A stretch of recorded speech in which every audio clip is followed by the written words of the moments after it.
Welcome back to Seed Money. If you are wondering what it's like to meet with an angel investor and have them hear your pitch and look at your deck and see what questions they're going to ask, today is your day to be a fly on the wall because this is the third episode of a three-part series that we did. We have Shane Pope here, who was willing to be a little bit vulnerable, way out there in the ethers of the podcast world, and pitch his new app, Remy, which uses AI to tackle the intersection between therapy, meditation, and journaling, and help more people who are experiencing this growing struggle of mental wellness, which we all know is growing.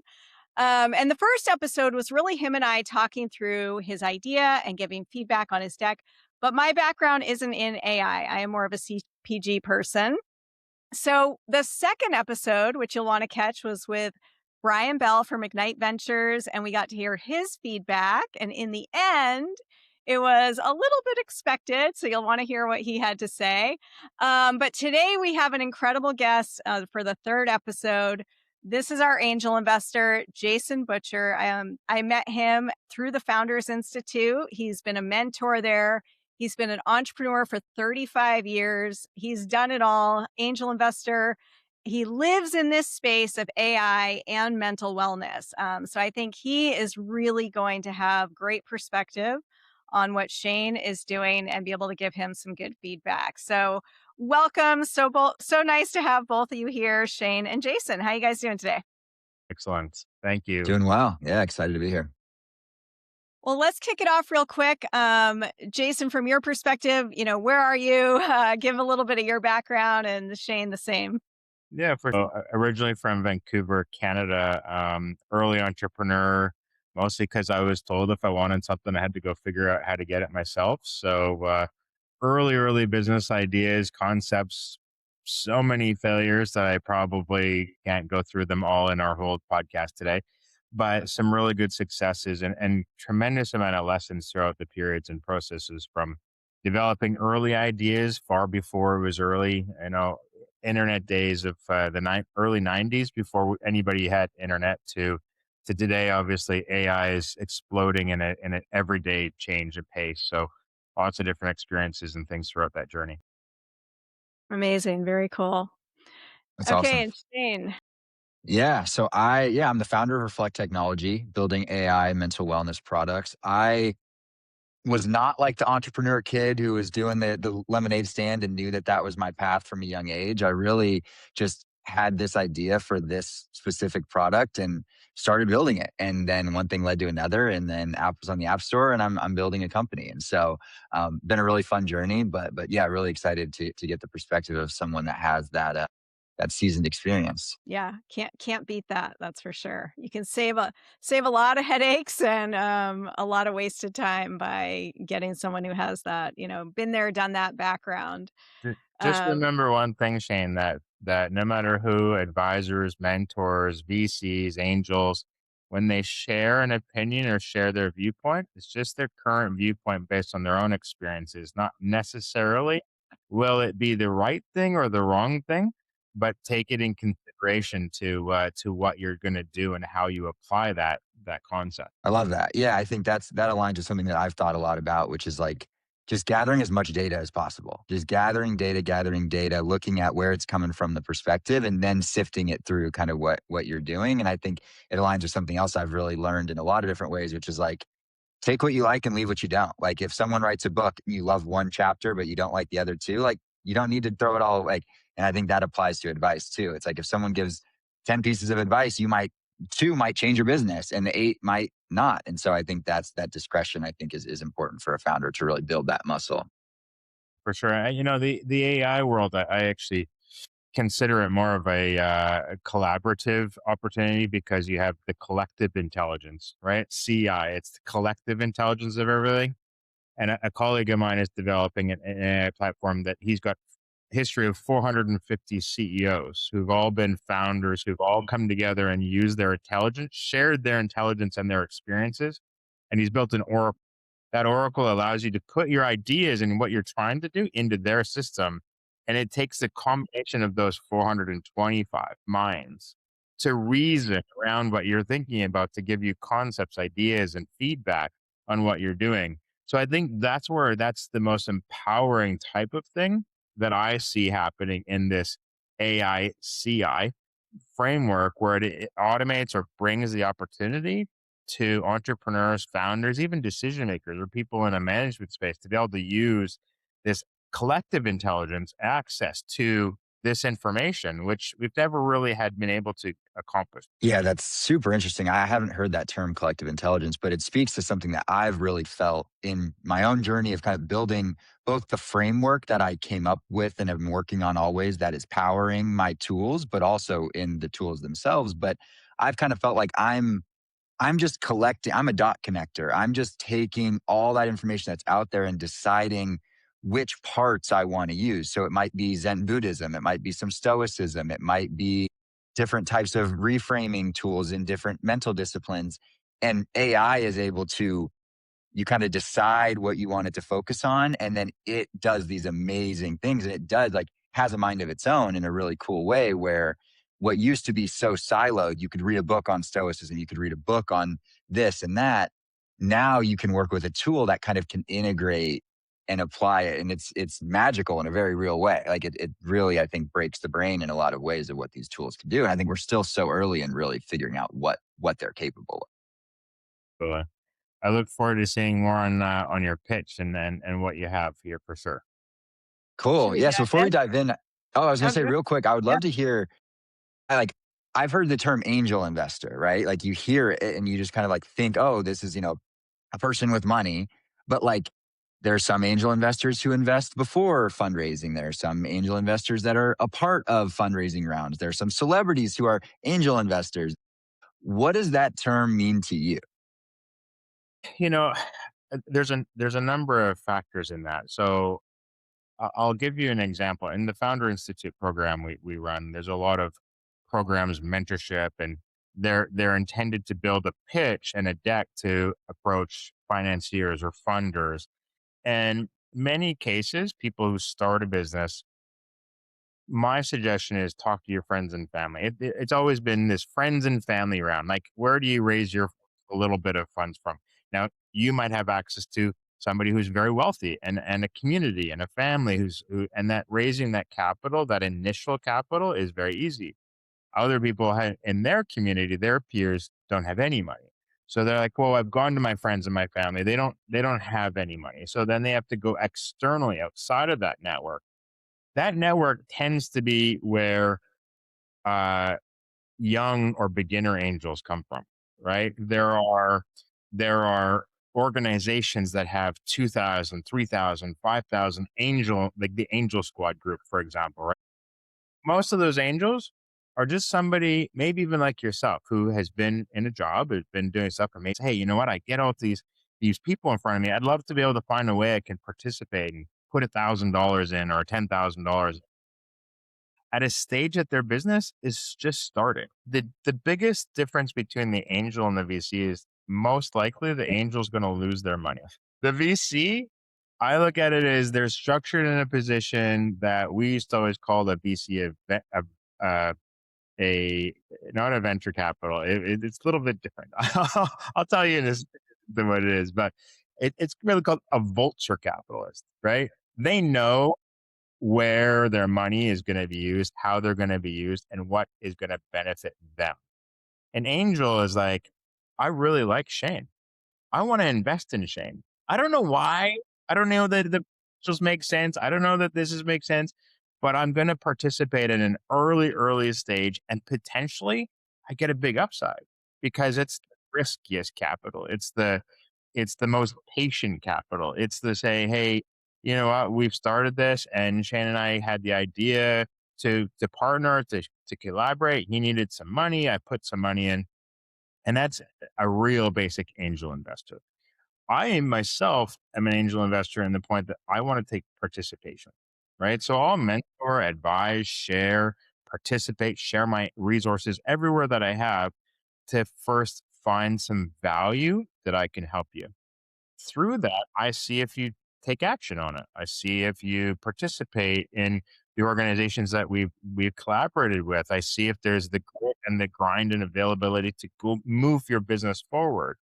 And at that then I'll probably participate. I'll invest as an angel to participate in that growth period. But now you've grown that business. Now we need to go and find venture capital, or we need to find other angels to get to the next stage and the next stage. And when somebody comes to me and says, "Hey, my company is valued at $10 million," I don't know how, I don't know why, but that means you should probably go see a venture capitalist, because they're going to invest a million or two, or they're going to bring in their other partners and other people. And most likely you're going to lose the majority of your business because your valuation is just too crazy. But at an early stage, when we're looking at how to get it started and how to get it going, and really it's a risk capital, that's where I look at what an angel investor is, right? Yeah.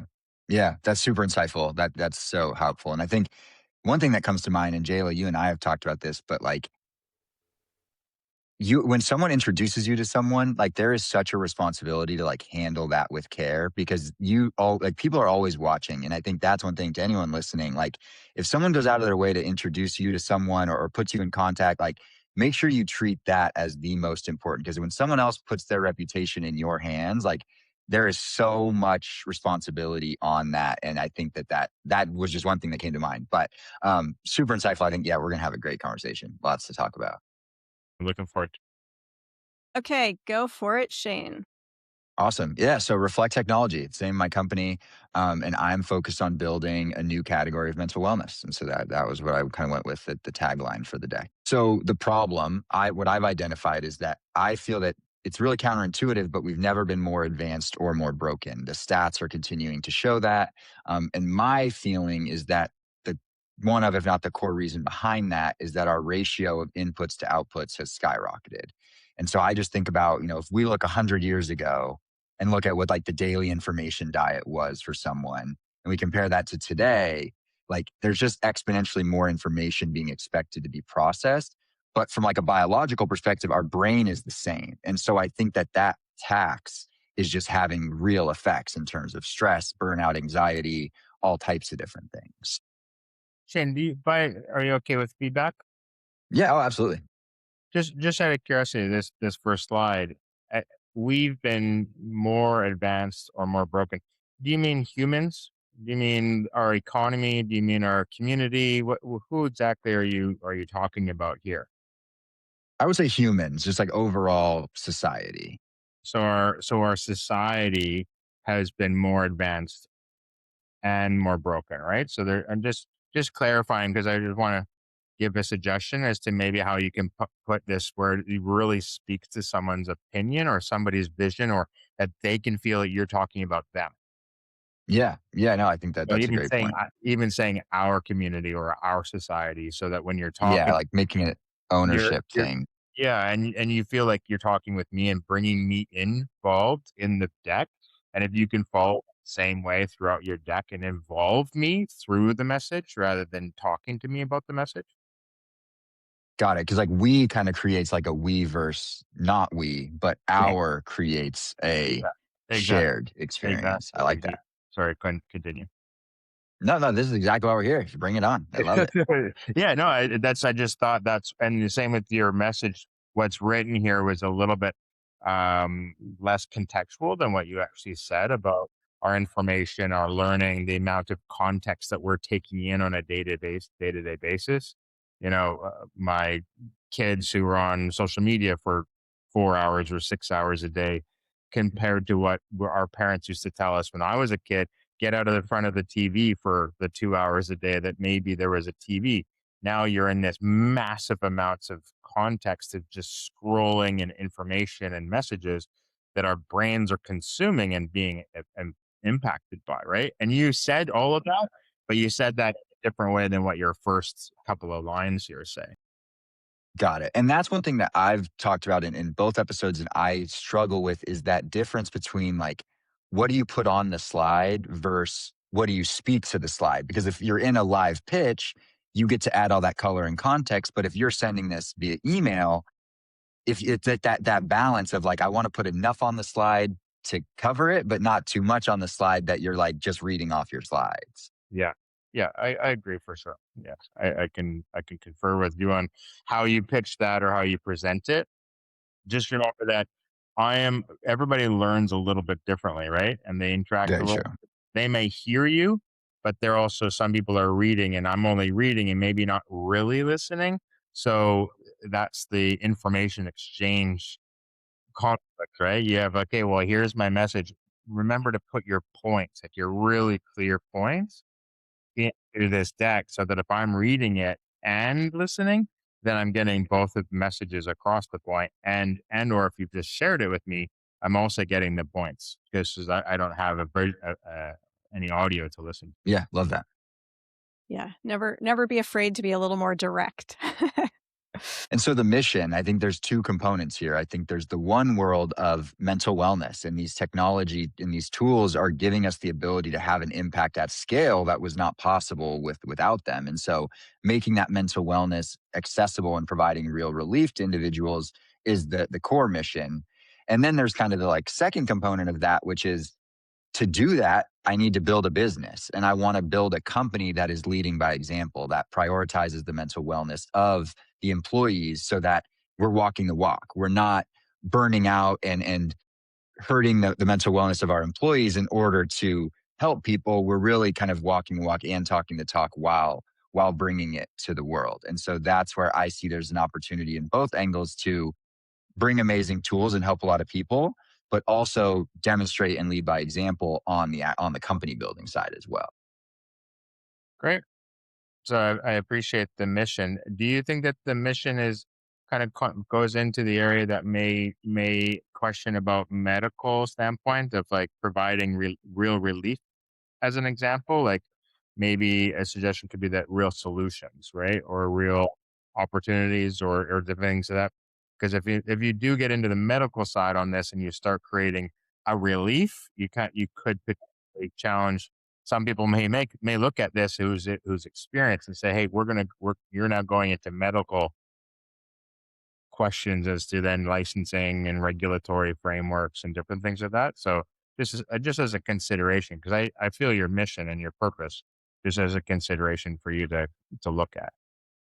Yeah, I think that's super insightful. And I agree because I think that's one thing that these last 6 months have been very deep in the mental health community, talking to therapists, working with the AI Mental Health Collective, doing clinical pilot studies, all very focused on staying in that wellness bucket, not encroaching into mental health. It's not AI therapy. It's not, and I think to your point, like phrasing is so important. And that's what I'm really learning is how you position what you build, how you present, how it's framed in the user's mind is so important. And so I think that that's going to be this tightrope that we're always going to be walking of like, if we show that using our tool reduces stress by X%, like that's not a medical claim, but it is kind of in a way. But like going for a walk can reduce stress. That doesn't mean going for a walk is a medical. It's like, so it is this like delicate balance. And I think that just being transparent about it is what I've found to be the best For sure. solution is just thinking out loud and talking about the way you're approaching it.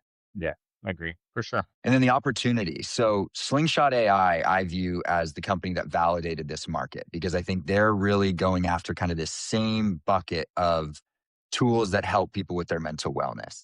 The difference is they raised $94 million, $93 million. I think it might be too. I might have got it wrong there. They building AI therapy, building their own foundational model. And so just taking a very different approach to what I see as solving a very similar problem.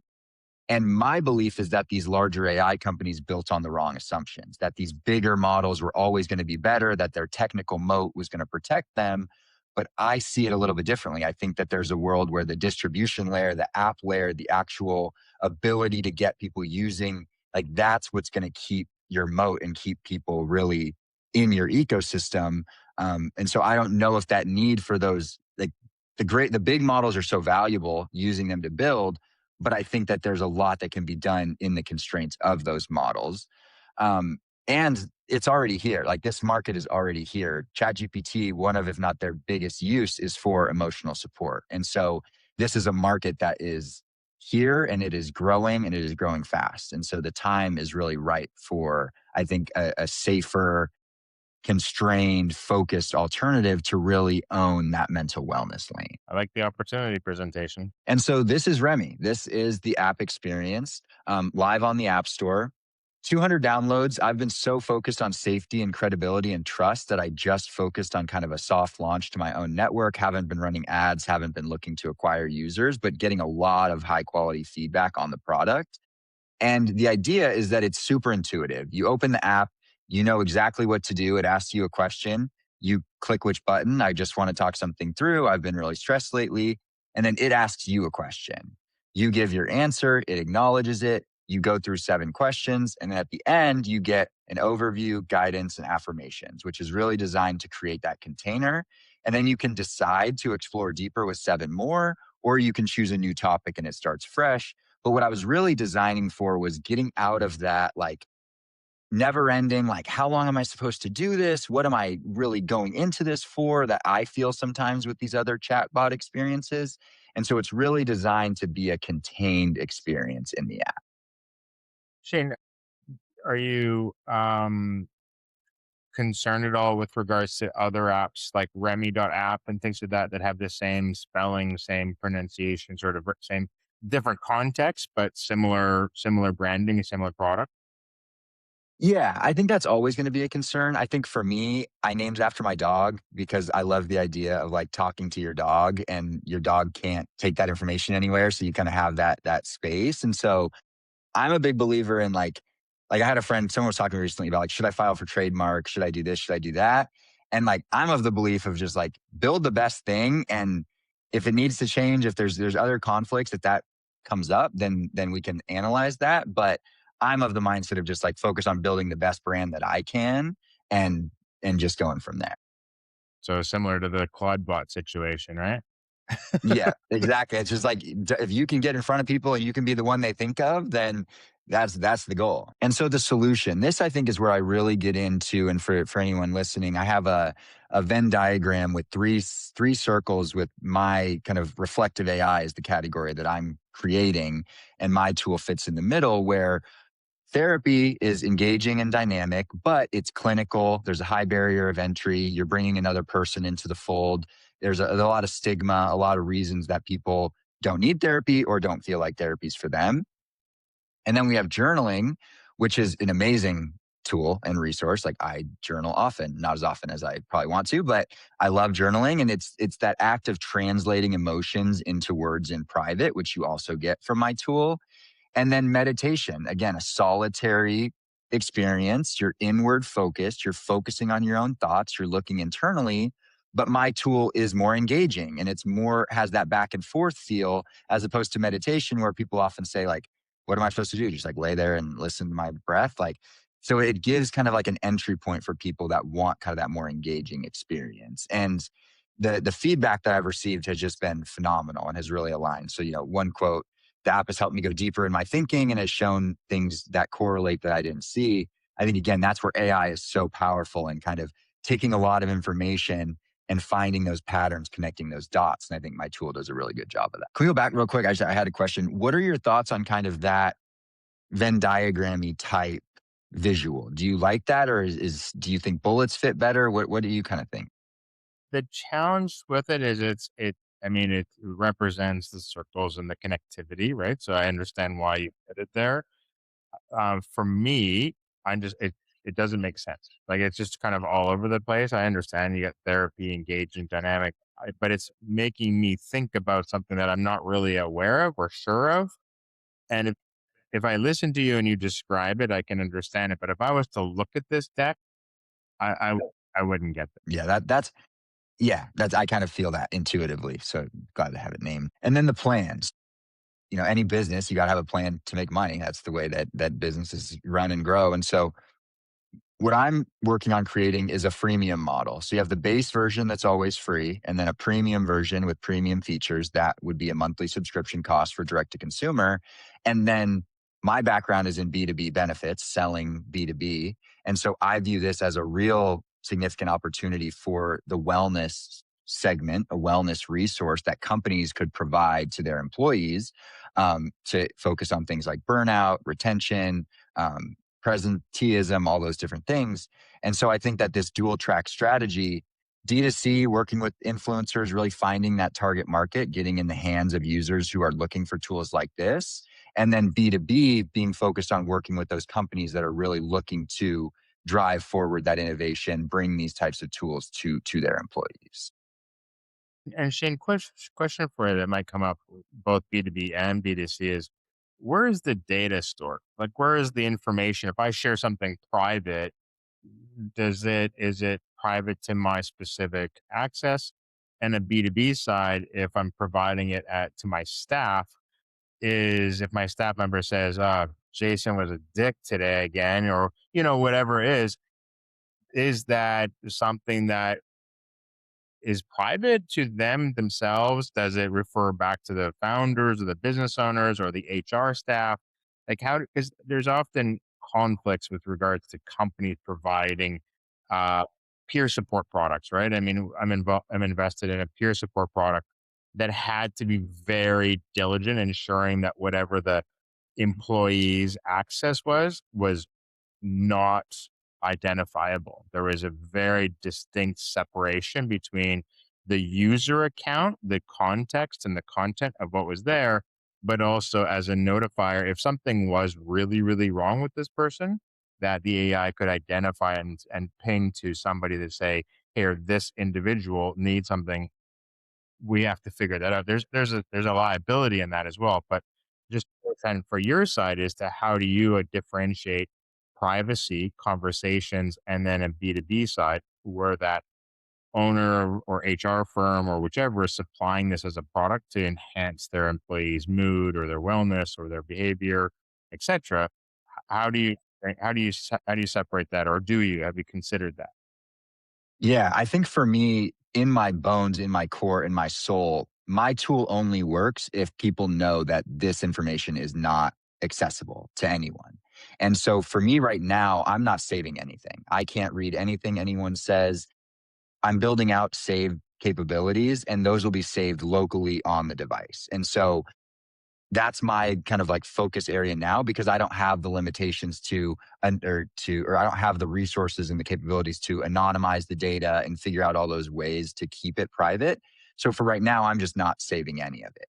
I think we could get to a world with a company where it always has to be anonymized. It can never be this person said this.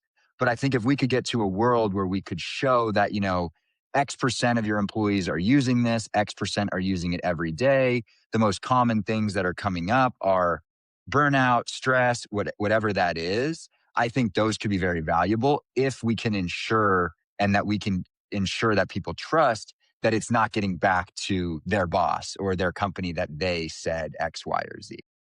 So how do you plan on collecting that data if you're not going to save anything? I think I will get to a point where we allow people to opt in to have information saved in order to improve the products and things like that. It will always have to be opt in. I think it will default to off. If someone wants to opt in, we'll allow that.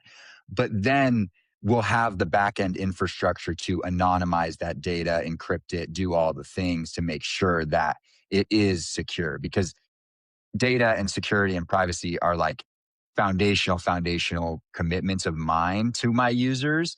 And so I'm only going to even think about collecting and saving any kind of data if I have the confidence in the backend infrastructure that I can't read what they're saying. And it is really anonymized and private. Cool. Okay. Thanks for explaining that. Yeah, absolutely. And so the raise, this is what I put together for the fundraise. $500,000 pre-seed round. The goal is to build on the foundation and establish my company as an up and coming brand in mental wellness and AI. The way I think about businesses, or one way that I think about it, is like you're building a skyscraper, right? Like you're building a business and you want to build as tall of a building as you can. Height is revenue and user growth and all those exciting things.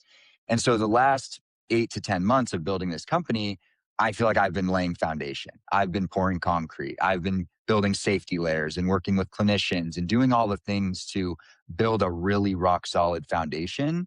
And now I'm entering the phase where, okay, it's time to start building the building. And so I'm really excited about getting into this next chapter because I think that's when I can really start to build the business, monetize, figure out go to market strategy in depth, in detail. And that's what I'm looking for this next fundraising round to get me to is really starting to build the building. Okay. And have you raised anything as of yet, or how much have you put into this business so far? So as you described earlier, I've raised friends and family. So I've been raising from friends and family and really just using my network and my connections personally. I've raised about $75,000 to get to this point. And so that's where, yeah, that was kind of that first chapter was using that money to build that foundation. But now I'm recognizing that there's a need for more capital to take things to this next tier. So you might want to, because you're presenting this to angels, I think, right? Or VCs, either way. I think you want to put that in there, right? Because right now, Which part? the fact that you've actually raised money already and that you've Gotcha. allocated that capital and what you've accomplished too, right? Because that that space really has a context of the message, right? It's not like just going to market with an idea or a concept. You have an app, you have some product, you have some people that that downloaded it, but you've actually applied some resources to this. And it's an important element of your deck and your presentation to say, this is what we've accomplished, and now we're looking to raise X. And with the first 150 or 250 or whatever that raise is, that we're going to accomplish, and our 500 is this is what we're going to raise. So that I think is some one you want to have some clarity on what that looks like, and just demonstrating that you've applied this. This is what we've raised from our friends and family. Put it forward. Like that's great because I look at it, go, where's your friends and family, right? Where's Yeah. the initial capital putting into this what you've built? And I think that's an important presentation to include in your. Yeah. I love that insight. And that's one thing that I've felt is like I feel like my own deck undersells what I've accomplished because it's foundation, because it's not the bright and shiny, like this user growth, this and that. But I think to your point, like kind of like be a little more forward about what you have done, what I have accomplished, because I think that I've been I've been kind of swimming against the tide of the like grow fast, move fast, and break things because I feel very, very deeply that in mental wellness in this space, you have to take your time to do it right. You have to build that trust and credibility. And so I think really being more open about what that has looked like is a great call out because I do feel in my own presenting of this, I'm like, dang, I feel like I'm not even really covering a Yeah. lot of the cool stuff that I've done so far. Before this slide, you might want to put accomplished to date, right? And your accomplished to date, have your slide of raised X capital, friends, and be transparent. Like, hey, this is who you are. This is how much time, what you've accomplished, right? That's your accomplished to date side. And the raise, I would actually say the ask, because what you're asking for is additional capital to reach your next milestone. What you've just told me, if you've presented in your side, is this is what I've accomplished with 75,000. This is what I'm going to accomplish with the next raise, right? And that next raise may be 250. Just saying. You go to a couple of angel investors, some other people. You go to an incubator or an accelerator, and they put 100,000 or 200, or you go to whichever they put 400,000, and then you accomplished your next. And in your accomplished slides later on, you could say accomplished with my first 75, my first time accomplished with my next 250 accomplished. Right? And be really well, I can follow through the process and then I can maybe look and see what we could do together. Yeah, I love that because I think one thing that I've really been learning on this journey is that the more prescriptive you can be about what the money is going towards, the more open someone's going to be to giving it to you. And I think to your point, the flip side of that is the the more that you can prove what you've done with money already is going to show and earn that trust even to another level. Because if you can show, with $75,000, I did all this, that flips the light of like, oh, well, if I give this guy another 75, what's this next going to look like? And I think for right now, I haven't drawn that clear enough. I think that's phenomenal, phenomenal insight. I think too, it makes people realize you're committed. If you've taken money from friends and family, you didn't just whip up this deck and are dangling it out there to see what happens. Like you've got skin in the game and people are more likely to be like rooting for you at that point because they know what it's like to be in that position and you're kind of willing to push to greater lengths, you know. Yeah, I love that. And then in the end, I put a team slide back and forth on the team slide when I am the only full time and I'm working with contractors to do all the work because I'm like kind of playing orchestrator to just a team of 10 to 15 different contractors at any different time. And so I don't want it to seem misleading that I'm like, hey, I have this team, but I do have a team. And so it's this weird kind of push and pull there. Hmm. Well, one thing definitely I would suggest is if you do have a team, right? But you don't need to put contractors. These are your team. These are your team. These are your backers. These are your supporters. These are your advisors. Your these are the people that really stand behind you and beside you. Contractors just means, hey, these people are not committed to this project at all, right? And the other side is there's incredible AI platforms out there. You know, like what's the artist one? I'll send you the link. You can just say, hey, take all these images and put them all in a suit, right? Like today, you can create these images so they all look consistent and constant within images because these kind of, and I appreciate some of the people with kids and stuff, you want to have your family or people in it. But if there's a consistent feel and image that doesn't look like it was kind of just thrown together and put some people in there, it just, but this is your representation of who you are and who you're speaking to. You don't know necessarily who you're speaking with. Uh, before we go on the team anymore, though, one thing that you're missing on your ask side or the raise side is what do you what's your valuation? Like, are you do you have a valuation? Are you raising? You're trying to raise this capital and get an investor into your business that isn't generating revenue right now, but is your do you think your business is worth $1 million? Do you think it's worth 500? Like, are you just what are you asking for in participation? And I think it's really important for you to clarify this because right away, if you think your business is too overvalued, I'm probably my response is going to be like, hey, I might participate, but how are we going to build this business together if you think your value is worth $10 million all of a sudden, but you don't have any audience, right? Or remember that that's an important piece of this deck. It's an important piece of the conversation that you're going to have with people too. So you might want to have two different decks. You might want to have one that's the preliminary, like introduction and stuff. But I'm going to be asking these questions right away, even as an angel, to say, well, maybe I want to participate. How do I participate, and what does that look like in the How do actual? you how do you view safe agreements and kind of avoiding that valuation component because it is so hard to put a number on something this early? Well, a safe agreement doesn't really stop away from valuation, right? A safe agreement is going to be at some value, right? It's going to convert at a future value, and what is that future value at? 1 million, 2 million, 3 million, 10 million? Is it going to be based on the next round of funding? Um, I personally not a huge fan of safes. I know certain lawyers tell me that's the best way to do it as an angel. I'm like, hey, I'm trying to build a business with somebody.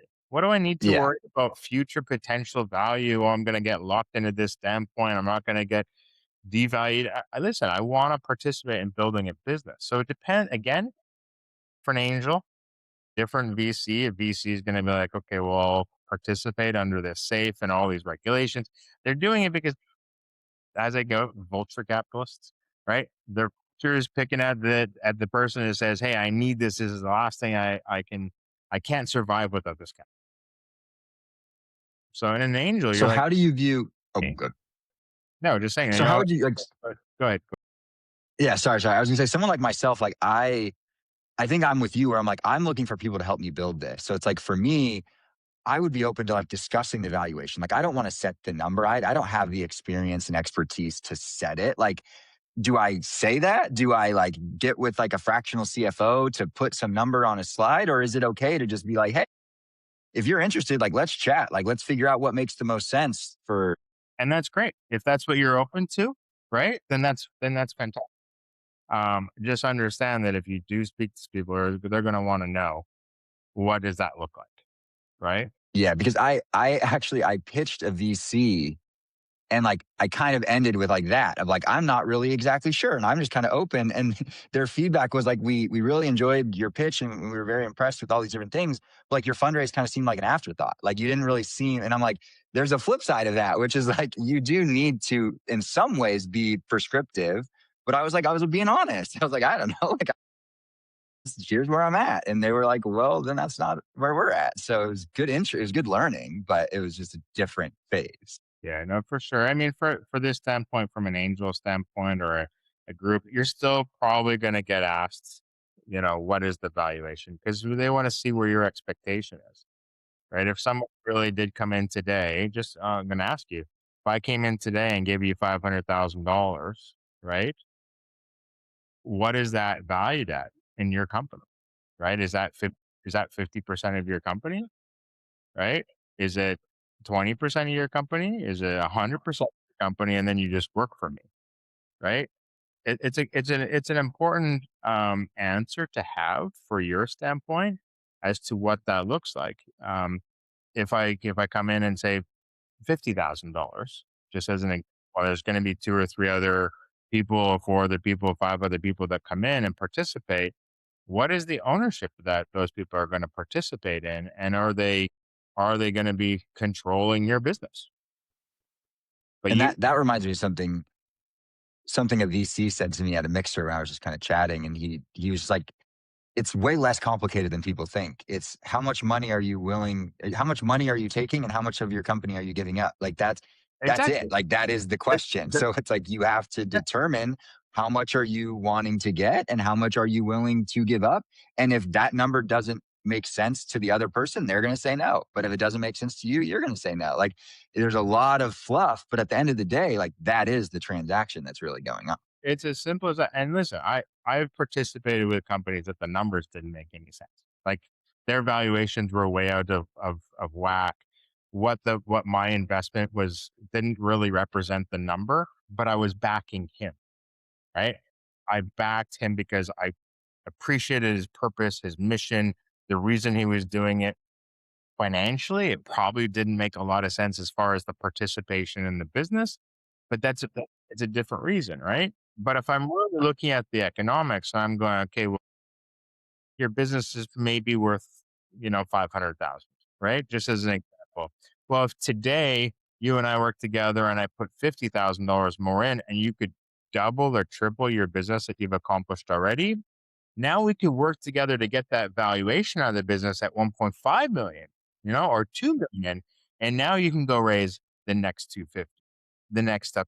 Now your participation from your investors are that much less a- as a growth metric, right? Because now your value of your business is better.